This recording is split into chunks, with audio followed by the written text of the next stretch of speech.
Vous l'avez constaté à travers le générique, c'est l'heure de votre édition d'information sur la télévision Bonferré. Monsieur, dame, bonsoir et ravi de vous retrouver. Cérémonie officielle de lancement du plan national de réponse à l'insécurité alimentaire couplée à l'opération de distribution gratuite qui consiste à cibler les personnes vulnérables sur toute l'étendue du territoire national. Une initiative des plus hautes autorités du pays qui sera exécutée par l'Office national des produits vivrières du Niger au PVR. Faisons le point avec Boubacar Amadou et Ibrahim Ide. Ils sont venus pour la plupart des quartiers environnants de la région de Niamey. Ils font partie des premiers bénéficiaires de l'opération de distribution gratuite ciblée de céréales aux personnes vulnérables dans les 8 régions du pays. Ces derniers témoignent toute leur reconnaissance aux autorités actuelles pour cet acte de générosité.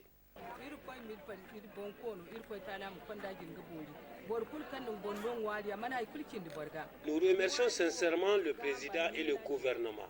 Tout celui qui te donne à manger a contribué à ton bien-être, parce que celui qui a faim est exposé à toutes sortes de maladies. On nous a dit de venir pour recevoir des vivres. Dieu merci, nous sommes venus et nous avons reçu. Moi, j'ai reçu un sac de 50 kg de maïs. Merci à nos autorités. Cette opération, initiée par les plus hautes autorités du pays, vise à accompagner la population rendue vulnérable face à la sécurité alimentaire due aux mauvaises récoltes, mais aussi les sanctions imposées par la CEDEAO au Niger. Pour rappel, le cas de Niamey, qui abrite le lancement officiel de l'opération, sur les 42 villages agricoles, 36 sont déclarés déficitaires, rendant ainsi 112 336 personnes vulnérables selon le premier responsable de la région. Une assistance alimentaire préventive serait donc nécessaire.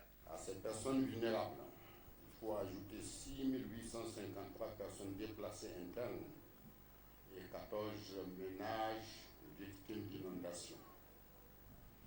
Dans le cadre de la discussion gratuite ciblée, objet de la présente cérémonie, la région de Niamey bénéficiera de 440 tonnes de céréales qui permettront de toucher 30 800 personnes à la première phase. C'est le lieu pour moi de renouveler mes remerciements les plus sincères aux plus hautes autorités de notre pays. Cette opération est couplée au lancement officiel du plan national de réponse à l'insécurité alimentaire et nutritionnelle 2024. Dans le cadre de la mise en œuvre de cet ambitieux programme, plusieurs actions ont été menées. Lancement à Filengue le 3 mars 2024 de l'opération de la vente de céréales à prix modéré. Cette activité concernera toutes les localités du pays et 120 000 tonnes de céréales seront mobilisées et vendues à 13 000 francs le sac de 100 kg de céréales de mars à septembre 2024. Lancement de vente de riz par le ministre du Commerce le 26 juin 2024 à 13 500 francs CFA le sac de 25 kg. Lancement de l'opération Sucre Ramadan 2024 pour 4 000 tonnes de sucre mises à la disposition des populations dans toutes les communes du pays. L'assistance a eu droit à la visite des magasins de stockage de vivres de l'Office des produits vivriers du Niger au PVN. A noter que cette opération se déroule en simultané sur toute l'étendue du territoire national. Elle permettra d'accompagner les agriculteurs en cet début de saison hivernale. Dans le cadre toujours de répondre aux besoins de la population nigérienne en matière d'approvisionnement en céréales, les autorités ont pris la mesure portant interdiction de l'exportation de certaines céréales. À ce sujet, une de nos équipes a rencontré ce matin le secrétaire général du syndicat national des importateurs et exportateurs du Niger. Le point avec Youssouf Haïdara et Omar Boukari. Les autorités nigériennes interdisent jusqu'à nouvel ordre l'exportation de certains céréales tels que le riz paddy, le riz blanchi, le sorgho et le mil. L'arrêté du ministère du Commerce qui annonce cette mesure d'interdiction pointe comme justificatif la nécessité de satisfaire la demande interne, c'est-à-dire l'approvisionnement des marchés locaux.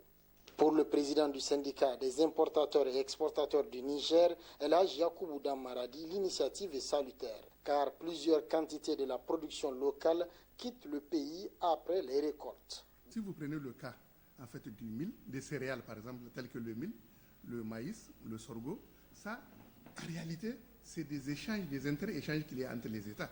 Si vous prenez un État comme le Nigeria et le Niger, donc sur toutes nos 1500 kilomètres de frontières, donc il y a des inter-échanges.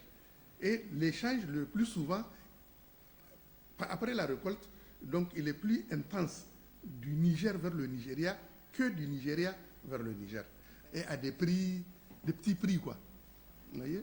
Donc eux, ils sont tellement rodés dans cette affaire-là, donc ils essaient de stocker ces produits pour nous les revendre après, une fois qu'ils deviennent plus chers, pendant la période de soudure. Cependant, même si l'initiative est salutaire, sa mise en œuvre requiert une sérieuse organisation et une implication forte de l'État, souligne Dame Maradi. La production du riz, ce sont les gens du Nigeria qui, en majorité, donc, prennent en charge la production. C'est eux qui préfinancent la production du riz. Alors, nous, quel est notre rôle? Quel est le rôle de la Chambre de commerce? Quel est le rôle de nos différents opérateurs économiques? Quel est le rôle de nos différents importateurs? Donc, il faut changer de paradigme. Voilà. Donc, le terrain est déjà là, les producteurs sont déjà là, les surfaces sont déjà là. Ce qui manque, c'est les intervenants. Donc, il faut remplacer les intervenants étrangers par les intervenants nationaux. Depuis le 26 juillet 2023, les nouvelles autorités au Niger ont engagé une nouvelle vision basée sur la souveraineté alimentaire. Pour ce faire, plusieurs mesures sont prises pour augmenter et promouvoir la production locale. Autre aspect de ce journal, la direction générale de la SONIDEP SA et celle de l'ANA, à travers le ministère de l'Enseignement supérieur, ont signé ce matin une convention relative aux bourses d'excellence à SONIDEP, une façon d'appuyer les étudiants nigériens dans le domaine du pétrole et du gaz. N'est-ce pas Mohamed Alpha et Mamadou Djori? Dans le souci d'accompagner les jeunes Nigériens dans le secteur du pétrole et du gaz, ce lundi 22 juillet 2024, il a été signé une convention d'octroi de bourse d'excellence SONIDEP entre la Direction générale de la Société nigérienne du pétrole SONIDEP SA et la Direction générale de l'Agence nationale des allocations de bourse ANAP, à travers le ministère en charge de l'enseignement supérieur, de la recherche et de l'innovation technologique. Ce fruit se veut comme un outil efficace des écoles de formation en pétrole à l'extérieur et à l'intérieur du pays. Il s'agit d'une convention donc essentiellement pour l'octroi de bourses aux bacheliers et aux titulaires de licence pour poursuivre leurs études, pour faire des études dans le domaine du pétrole et du gaz, donc qui relève du domaine qui intéresse bien sûr la SONIDEP en tant que société nigérienne de pétrole. Ce partenariat vise à renforcer et à faire rayonner l'École nationale du pétrole et du gaz de l'Université André Salifou des Anders. C'est un document de 8 articles qui a été établi en vue d'atteindre les objectifs assignés à cette convention. Et toutes les mesures adéquates sont prises sur les critères du mérite pour attribuer les bourses d'excellence SONIDEP. SONIDEP souhaite obtenir l'appui du ministère de l'Enseignement supérieur et de la Recherche et de l'Innovation technologique à travers l'ANAP dans la mise en place et l'exécution du programme, notamment dans la sélection d'étudiants nigériens disposant d'un palmarès académique excellent à même de suivre les programmes de formation qu'elle souhaite financer.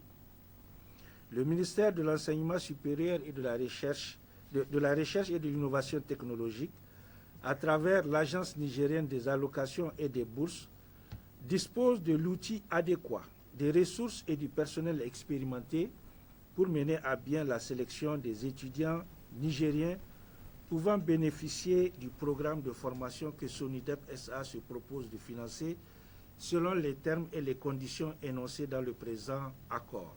Cette convention permettra de former des jeunes étudiants nigériens dans le domaine du pétrole et du gaz. La Sonidep SA joue un rôle essentiel dans la rentabilisation du pétrole nigérien, surtout de garantir la souveraineté énergétique du Niger. Joseph Biden, plus connu sous le nom de Joe Biden, président des États-Unis et figure emblématique du Parti démocratique, a annoncé hier son retrait de la course à la réélection plutôt après une prestation décevante lors du débat présidentiel avec Donald Trump. Une décision qui place Kamala Harris en tête des candidats au parti à liste pour briguer la présidence des USA. Les explications avec Sidikou Haruna. Le débat tenu il y a quelques jours a été un moment crucial pour les candidats. Biden, dont les sondages étaient déjà fragiles, espérait redynamiser sa campagne en démontrant sa capacité à affronter Trump sur des sujets clés tels que l'économie, la politique étrangère et les droits civiques. Cependant, sa performance a été marquée par des moments d'hésitation, de confusion et plusieurs gaffes attribuées par beaucoup à son âge très avancé. Dès le début du débat, Biden a montré des signes de fatigue. Il a du mal à formuler des réponses claires et concises, souvent interrompues par un Trump impitoyable. Les observateurs ont noté les hésitations et des erreurs factuelles, renforçant les critiques sur sa capacité réelle à continuer à exercer les fonctions présidentielles après 80 ans d'âge. Les réseaux sociaux ont rapidement amplifié les moments les plus embarrassants et les critiques se sont multipliées au sein de son propre camp. Finalement, le vieux président a préféré jeter l'éponge. Le désistement de Biden est une voie toute tracée pour sa vice-présidente, Kamala Harris, un autre ténor du Parti démocrate. La question est aujourd'hui de savoir si l'Amérique est prête à élire une femme à la tête de la première puissance militaire mondiale.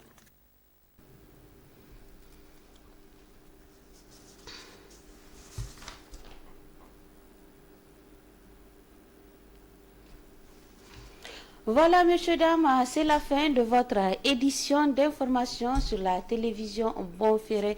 Merci pour votre fidélité. Prochain rendez-vous de la rédaction, c'est demain, Inch'Allah. Et juste après le journal, vous allez suivre la rediffusion de votre émission Presse Plus avec Abdraman Younousa Issa et ses invités. Sur ces très bonnes réceptions, au revoir.